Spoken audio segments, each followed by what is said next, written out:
El cielo ya se había oscurecido cuando Leonel estacionó su carro en un desvío solitario a lo largo de la carretera escénica de las montañas azules. La niebla se arrastra baja sobre el asfalto, humedeciendo el aire, y yo podía oler la lluvia empujando desde la cresta de las colinas. Isabel se inclinó hacia él, con los labios curvados en una media sonrisa cómplice, como si hubiera estado esperando este numerito. Las manos de Leonel apretaban el volante hasta que los nudillos se le pusieron blancos como la cal. «Sal de aquí», dijo él, con la voz cortante. «Te hace falta una lección». Las palabras dolieron más por su frialdad ensayada que por lo que significaban. Miré a mi hijo, al muchacho que una vez cargué en brazos durante fiebres y noches de estudio hasta el amanecer, y no vi ni rastro de ese niño. Solo a un hombre ansioso por probarse a sí mismo, tirándome a la basura como si nada. Bajé del carro en silencio, con la grava crujiendo bajo mis zapatos. Isabel se acercó a él y le susurró algo triunfante justo antes de que la puerta se cerrara de un portazo. Luego, el motor rugió, y las luces traseras se tiñeron de rojo a través de la llovizna que se juntaba mientras desaparecían por la curva del camino. La lluvia empezó de verdad, con gotas afiladas golpeando contra mi chaqueta. No me moví. El pánico habría sido lo esperado. Tal vez hasta les habría dado gusto. En cambio, me quedé quieta, dejando que la tormenta me calara hasta los huesos en medio del silencio. De detrás de la carcasa tapiada de una vieja gasolinera, los faros barrieron el asfalto. Una camioneta Ford negra avanzó con confianza serena. Rafael Díaz bajó, con el sombrero calado hasta los ojos, tranquilo como siempre. Había estado esperando, tal como lo planeamos, sin decir palabra. Abrió la puerta del copiloto. Subí y me acomodé en el asiento de cuero gastado. Una sonrisa leve se me dibujó en los labios. Leonel pensó que me había dejado tirada, pero solo había puesto en marcha el siguiente acto del drama. Rafael nos llevó en silencio bajando la montaña, con los limpiaparabrisas cortando el vidrio mientras la tormenta se ponía más espesa. Apreté mi chaqueta húmeda contra el cuerpo y dejé que el ronroneo del motor me calmara el pulso acelerado. Para cuando llegamos a Asheville, las luces de neón parpadeaban desde un motel al borde del camino. Con el letrero de vacante zumbando contra la lluvia, estacionó cerca de la puerta de una habitación ya reservada a nombre de soltera, Harrison, adentro. La pieza olía a cloro y alfombra vieja, pero se sentía como un refugio. Rafael dejó su sombrero en el buró y me miró con esa expresión de quien ha cargado un secreto demasiado tiempo. «Te dije que iba a apretar más», murmuró bajito. Asentí. Meses atrás, habían aparecido facturas raras en mis cuentas cargos que yo nunca autoricé. Firmas que no se parecían a la mía. Le pregunté a Leonel, y me quitó el tema de encima con esa irritación que ya traía ensayada. Ahí fue cuando llamé a Miriam Kitts, una abogada de derecho de ancianos con fama de agarrar casos duros como este. Me dijo que anotara todo. Y Rafael, que una vez fue sheriff del condado de Buncombe y viejo amigo de mi difunto esposo, se ofreció a vigilarme de cerca. En la mesita puse mi teléfono boca abajo y abrí el archivo. La voz de Leonel sonó de nuevo, afilada e implacable. «Te hace falta una lección. Camina de regreso». Las palabras retumbaron en la quietud de la habitación del motel. Prueba más demoledora que cualquier sospecha que yo hubiera cargado antes. Rafael sacó su laptop y subió la grabación a 2 discos encriptados por separado. Me pasó un pendrive también, el metal frío contra mi palma. «Ahora no se lo pueden tragar», dijo. Me recargué, con el pelo mojado goteando sobre los hombros, y me di cuenta de que Leonel pensó que me había dejado sin salida en un camino de montaña. En cambio, me había dado justo lo que necesitaba para avanzar. El sueño no llegaba en la cama angosta del motel. Así que me quedé mirando el techo mientras los recuerdos se desenredaban en la oscuridad. La tormenta de afuera me recordaba otras tormentas que había aguantado, más calladas, que se extendieron por años como una herida que no cierra. Pensé en mi vieja máquina de coser Singer, con su zumbido constante llenando la cocina a cualquier hora. Cosía vestidos para señoras pudientes en Asheville, dejando que las yemas de mis dedos se me encallecieran para que Leonel tuviera zapatos nuevos para la escuela. Me saltaba las cenas, fingiendo que no tenía hambre, para que él pudiera servirse otra cucharada de guisado en el plato. Una vez, cuando llegó la factura de la matrícula de Chapel Hill, me quité la alianza de boda, el último oro que mi esposo me dejó, y la puse en la mano de un joyero. Ese dinero pagó su primer semestre. Leonel nunca preguntó de dónde venía. Solo me dio las gracias con palabras distraídas antes de correr con sus amigos. Los sacrificios se volvieron rutina, tan normales que ni los contaba. No empecé a ponerles número hasta años después, cuando Isabel empezó a susurrar sus interpretaciones. Tu mamá te ahoga. Oí una vez, por una puerta entreabierta, solo te ayuda para tenerte controlado, poco a poco. Leonel se tragó sus palabras, y mi cariño se convirtió en manipulación a sus ojos. Un recuerdo volvió más punzante que los demás. Leonel tenía 12 años, jugando béisbol en un campo cerca de Weaverville. Una lluvia repentina mandó a las familias corriendo a sus carros, pero yo me quedé, cubriendo su mochila con mi chaqueta, esperando a que terminara el entrenamiento. Cuando salió del campo, empapado, pero con una sonrisa de oreja a oreja, yo estaba calada hasta los huesos. Se rió y dijo que parecía un gato ahogado. Me reí con él, orgullosa de estar ahí, esta noche, abandonada en la lluvia por ese mismo muchacho convertido en hombre. El eco de ese momento me dejó un vacío adentro. La voz de Isabel había hecho su trabajo. Los años que le di, las noches remendando ropa bajo una luz tenue, las comidas que me salté, todo eso se volvió, en su mente, prueba de control, no de amor. Esa era la herida más honda que la tormenta de esta noche. Me volteé de lado, mirando la ventana donde la lluvia rayaba el vidrio. Mañana Miriam tendría más papeles para que revisara.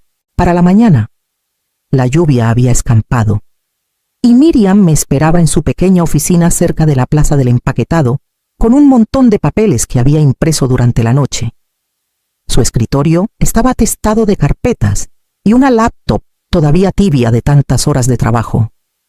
Me deslizó un archivo, con tono directo pero cuidadoso. Estas facturas se presentaron a tu nombre, dijo, tocando el encabezado. Reparaciones al techo, cambio de aire acondicionado, hasta refuerzo de cimientos. En total, más de 600,000 pesos. Fruncí el ceño. La casa no necesitaba nada de eso. Miriam abrió otra carpeta, mostrando firmas digitales que parecían casi mías, pero fallaban en los detalles, la curva de la S en mi nombre, el espacio demasiado ancho. Estas no son tuyas, son falsificadas, dijo sin rodeos. Siguió el rastro del dinero pagos, dirigidos a un contratista que no existía. Luego, desviados a la cuenta de la boutique de Isabel en Charlotte, la que cerró el año pasado por no pagar sus préstamos. Leonel había avalado cada paso, disfrazando el robo como mantenimiento. Se me apretó el estómago mientras Rafael, que había venido conmigo, se recargaba en la silla. No me sorprende, dijo. Hace 6 meses lo oí en un bar cerca del pueblo de Biltmore, contándole a un amigo que ahora él administraba los bienes de la vieja. Dijo que por fin estaba al mando. Rafael negó con la cabeza, su voz cargada de tristeza más que de enojo. Sonaba orgulloso de eso. Esas palabras dolieron más que las firmas falsificadas.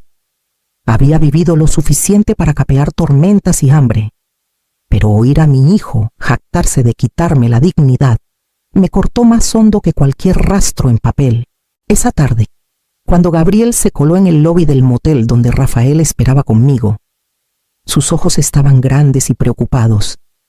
Sin decir nada, me puso un papelito doblado en la mano antes de salir corriendo al carro de su papá. Lo abrí con cuidado. En letra chueca decía papá, dice que no importas. Yo no le creo. Aguanté la nota como un relicario frágil, con la garganta apretada. Leonel podría creerse las mentiras de Isabel, pero el gesto callado de Gabriel me decía que no todos los lazos se habían envenenado. Guardé la nota junto a los archivos de Miriam, prueba de otro tipo, y me preparé para lo que venía.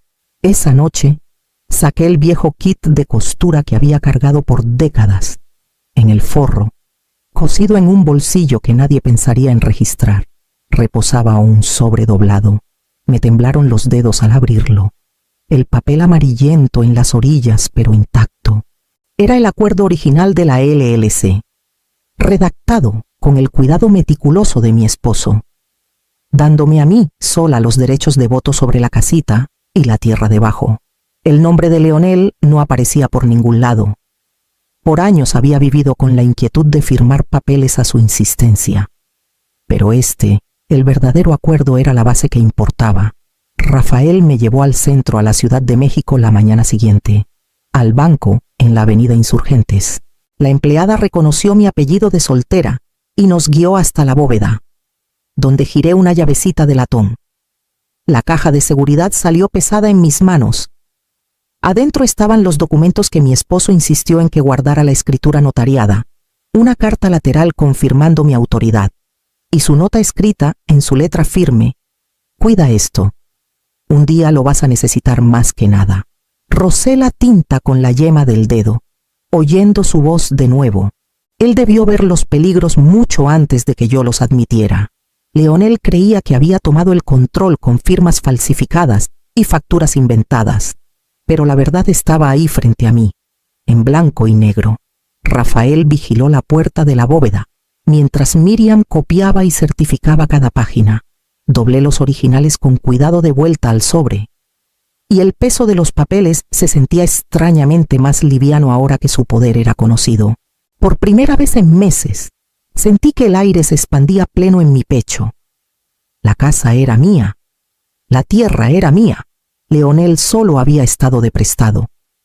Salimos del banco con los documentos a salvo, y supe que el siguiente paso no tardaría. Para cuando el reloj del juzgado dio las 2, mis manos estaban firmes. Miriam caminaba a mi lado por los corredores de mármol del Palacio de Justicia del condado de Buncombe, con su maletín bajo el brazo. Rafael, una sombra callada a mis espaldas. Entramos a la sala y encontramos a Leonel ya sentado en la mesa del demandado, con Isabel a su lado, en un blazer. A la medida que no podía esconder la tensión en sus hombros, Gabriel se sentaba unas filas atrás, con la cabeza gacha, sus tenis raspando el piso. La jueza, una mujer con cabello gris de hierro y ojos más filosos que vidrio, llamó la audiencia a orden. Miriam se levantó primero, su voz nivelada pero con filo de acero. Señoría, anoche mi clienta fue abandonada a 98 millas de casa en un desvío aislado. Tenemos evidencia de audio. Tocó su laptop y la sala se llenó con el sonido de la voz de mi hijo, cruel y segura. Camina de regreso. 98 millas te van a enseñar respeto. El silencio que siguió fue más pesado que la tormenta. Isabel se removió en su silla, los ojos volando al techo como buscando salida. Leonel apretó la mandíbula e intentó mirar a la jueza, pero ella no parpadeó. Miriam siguió, presentando las facturas de reparaciones falsificadas, las transferencias a la boutique y la escritura notariada rescatada de la bóveda del banco, una por una. Las piezas de su falsa autoridad se deshacían frente a él. Vi a Gabriel levantar los ojos hacia mí entonces, y por un segundo fugaz, vi reconocimiento, sabía que la verdad se había dicho en voz alta. La jueza se inclinó adelante, su tono medido y definitivo. Todos los bienes conjuntos quedan congelados pendiente revisión adicional. Los derechos exclusivos de propiedad sobre la casita Marlowe se restauran a la señora Isolde Marlowe. Adicionalmente, se emite una orden temporal de alejamiento contra Leonel Marlowe e Isabel Hale Marlowe. Leonel azotó la palma contra la mesa, murmurando entre dientes. Isabel alcanzó su brazo, pero él se zafó. El mazo crujió una vez, cerrando la audiencia. Mientras la sala se vaciaba, Gabriel se quedó sentado, su mirada fija en mí, pero Isabel lo jaló de la manga antes de que pudiera hablar. Rafael me guió pasando junto a ellos. Su presencia como una barrera muda. La mirada de Leonel me quemaba la espalda. Pero su poder se había despojado en público, donde ningún susurro lo podía tapar. Afuera, el aire otoñal era fresco y cortante. Aspiré profundo, preparándome para lo que el desmoronamiento de Isabel pronto revelaría. La victoria en el juzgado fue solo la primera grieta. Miriam no perdió tiempo en apretar más. Su equipo, revisando los registros de Isabel con precisión de cirujanos, en días, me pasó un expediente grueso de demandas judiciales. La boutique de Isabel no había sido su primer fracaso, había préstamos sin pagar de una década atrás. Demandas de acreedores y, enterrado en los archivos del condado de Mecklenburg, una petición de tutela que una vez presentó para su tía anciana. La petición fue negada cuando el juez vio que Isabel estaba más por la lana que por el cariño. Los registros telefónicos contaban su propia historia.